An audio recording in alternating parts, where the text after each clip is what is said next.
Olá, oitavo ano, espero que todos estejam bem. A gente vai dar continuidade ao nosso conteúdo. Hoje eu vou usar com vocês o caderno de atividades, mais uma vez, lá na página 213. A gente vai falar um pouco sobre o que eu mencionei na última aula, que é sobre a questão da perspectiva. Então, o que é a perspectiva? A perspectiva é o que vai dar a sensação de profundidade na pintura, por exemplo, na pintura, no desenho, é o que dá essa sensação de profundidade.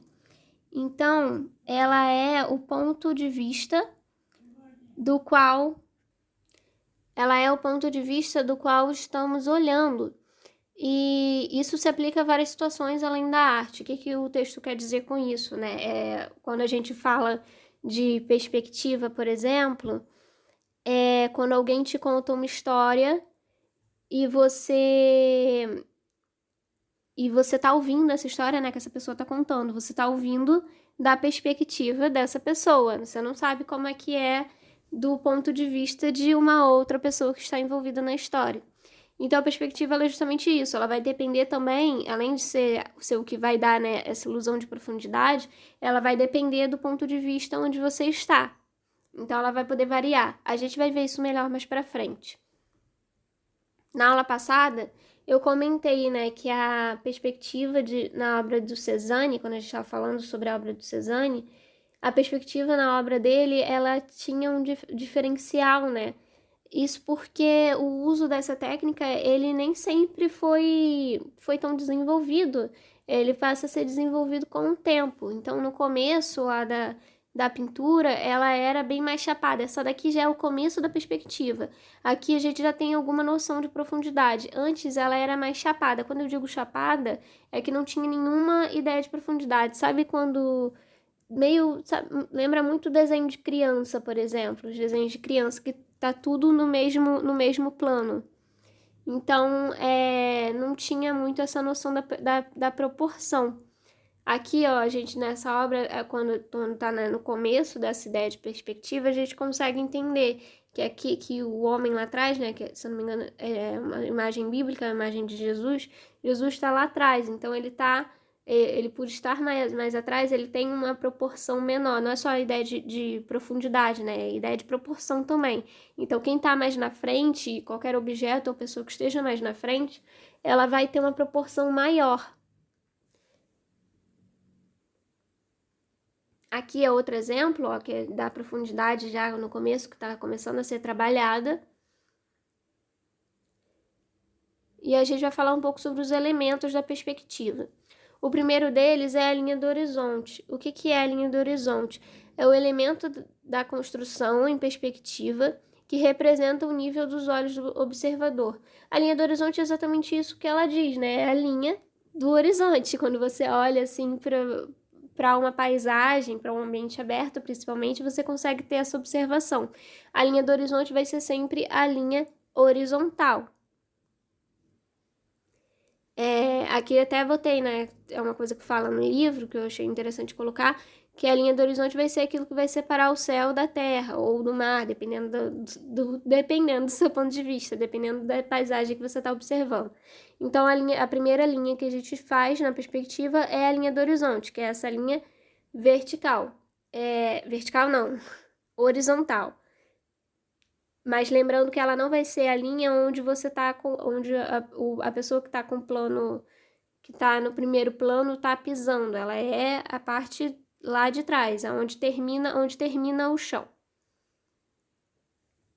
A outra linha é o ponto de vista que a gente estava falando. Então, o ponto de vista, ele vai ser a linha vertical e vai estar aonde o observador está. Então, aqui, esse bonequinho que está aqui no meio, ele é o nosso observador. Então, o ponto de vista vai ser central. Vai estar aqui no centro, porque é onde o observador está.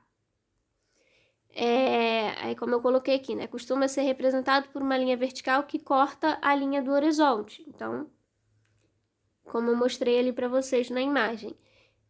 Pode situar de forma centralizada na cena ou em um de seus lados, esquerdo ou direito. Como eu falei, vai depender de onde o observador está. Ponto de vista depende de onde o observador está. Esse nosso observador está no centro, então o nosso ponto de vista está no centro. O outro ponto são os pontos de fuga, aqui representado pela letra P e letra F. Começa a ser utilizado lá, o ponto de fuga é o que vai, a primeira coisa que vai fazer para dar essa noção de profundidade realmente, porque até então a gente só tem as principais linhas, né? Agora o que vai dar mesmo essa ideia de profundidade é o ponto de fuga. Ele começou a ser utilizado, né, a ser desenvolvida essa técnica para dar essa ideia de profundidade lá pelo século XV, mais ou menos. E é para onde, como eu coloquei aqui, para onde todas as linhas convergem e encaminham o olhar para o horizonte. Eu costumo dizer que o ponto de fuga é o que está mais distante dos nossos olhos. A gente vai entender essa parte melhor agora, essa parte para onde as linhas convergem. Essas linhas que a gente está falando são as linhas de fuga. Então, as linhas de fuga, elas são essas linhas imaginárias que descrevem o efeito da perspectiva convergindo para o ponto de fuga. As linhas convergentes são essas linhas pontilhadas. Então, essas linhas, elas são as nossas linhas guias.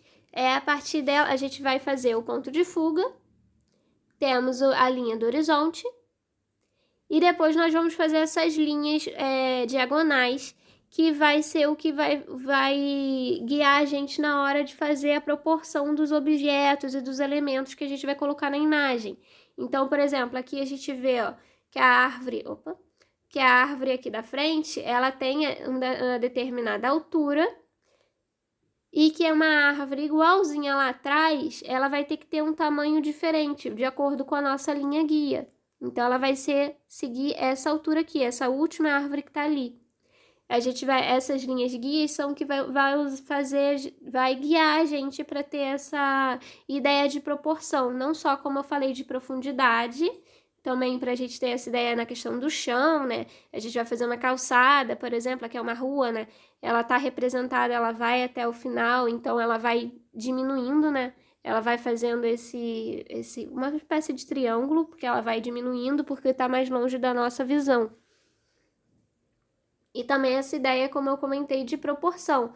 Um prédio que tem a mesma altura, teria a mesma altura na realidade, no desenho, aqui na representação, ele vai ter esse tamanho aqui quando ele está aqui na frente, dessa altura, e bem menor quando ele está lá atrás.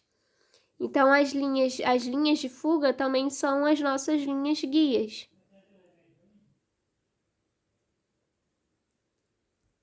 Aqui, tem essa imagem colorida, que fica mais fácil da gente ver. Então, a gente tem o ponto de fuga, a linha do horizonte em azul e as linhas de fuga em verde. Como está dizendo aqui no slide, né, o uso desses elementos em conjunto permite a elaboração de esquemas gráficos necessários para desenhar objetos contextualizados em ambientes ou paisagens sem distorção estrutural.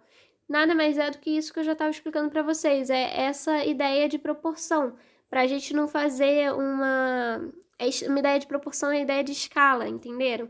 Para a gente não fazer algo que fique fora de proporção, que fique fora de escala. Então, quando ele diz aqui os objetos contextualizados em ambientes, é para a gente saber exatamente como representar a posição de cada objeto, de cada elemento da paisagem que a gente está querendo desenhar,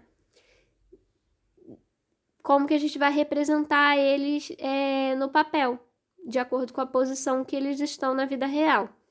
Então, para a gente ter essa ideia de proporção e localização também, aonde que eles vão estar exatamente. Aqui tem um outro exemplo, numa outra pintura de um outro artista. Eu estava trazendo até então umas pinturas mais clássicas, né? Essa daqui já é do expressionismo, é um pouco mais moderninha, que é o quarto, que é do pintor, do Van Gogh. É um pintor que eu acho que eu já mencionei ele para vocês, não tenho certeza. Se não mencionei, em algum momento eu vou falar, que é um dos meus pintores preferidos. Então, assim, ele faz essa pintura do quarto, o movimento que ele fazia parte ele era o expressionismo e eles não tinham tanto compromisso de fazer, assim, de retratar a realidade de uma forma perfeita. Mas ainda assim ele utiliza a perspectiva, não tá vendo? Então tem uma determinada proporção de se fazer de cada objeto no quarto. A gente viu, eu tava falando de paisagem, né? Mas em ambientes fechados também é a mesma coisa, para você ter essa ideia de profundidade, proporção dos objetos.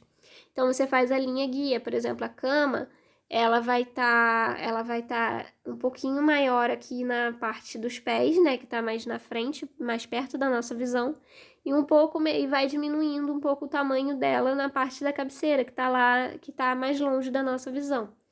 Então, e o nosso ponto de fuga aqui, você escolhe um ponto de fuga, você escolhe pode escolher um objeto, por exemplo, ou algum elemento que esteja mais distante possível da nossa visão, né, do nosso alcance visual. Aqui no caso do quarto, né, do artista, do quarto do Van Gogh, é a janela. Então ele escolhe a janela para ser o ponto de fuga e faz as linhas de fuga dele, e as linhas que também são as linhas guias, para poder fazer a representação, né, dos objetos que estão no quarto.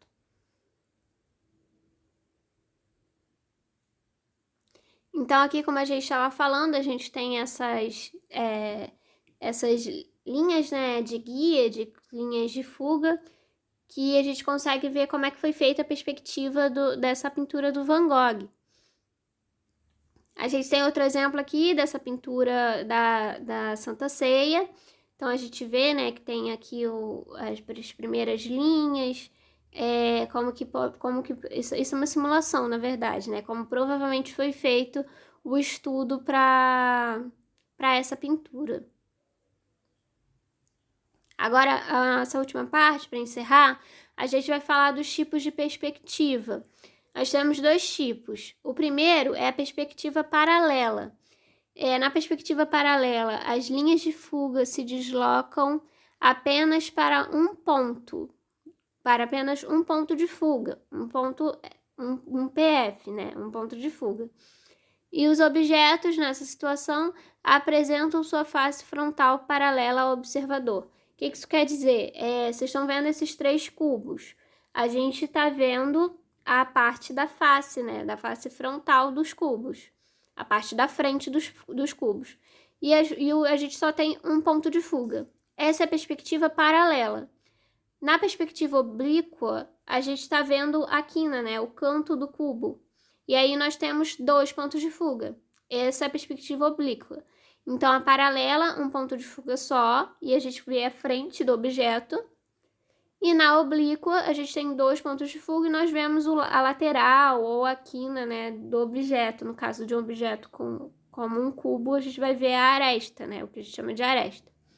Então tá aqui, quando o objeto fica em posição oblíqua, ou seja, uma de suas arestas voltada para o observador, suas linhas de fuga deslocam-se para 2 pontos de fuga.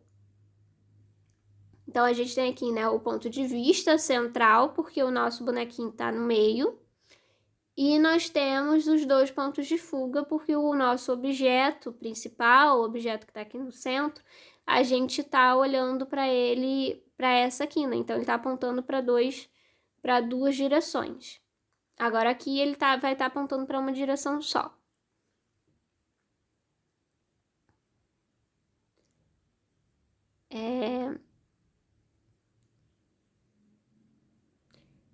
Aqui, como eu falei, né, o ponto de vista na perspectiva oblíqua, ela vai estar, ele está centralizado entre os 2 pontos de fuga. Então, como eu falei, né, no slide anterior, o ponto de vista, que é o nosso observador, ele está aqui no centro. E os pontos de fuga, eles têm que ficar o mais distante possível de cada um, que aí isso faz o desenho ficar mais certinho. Claro que isso se você quer fazer um desenho mais certinho. Se você quiser dar uma pirada e fazer uma coisa diferente, tem o menor problema. Mas quando a gente está estudando perspectiva, quando a gente está estudando desenho, a gente estuda essas regrinhas para fazer mais realista, para fazer mais com as proporções mais corretas. Depois a gente pode inventar outras coisas. Vou deixar uma atividade para vocês, para vocês tentarem usar essas técnicas que nós estudamos e fazer um desenho que represente um cômodo da sua casa. Pode ser a sala, pode ser o quarto de vocês, um cômodo que vocês quiserem. E aí vocês vão tentar usar essas linhas, né, que nós estudamos, essas linhas de guias, a linha do horizonte, a linha do ponto de vista, o ponto de fuga, para tentar fazer isso fazer esse desenho com a perspectiva. Ah, professora, eu não sei desenhar direito. Não tem problema, eu já falei. Todas as minhas atividades, o importante é que vocês experimentem. Qualquer dúvida, vocês coloquem lá no aplicativo. E por hoje eu vou encerrar por aqui.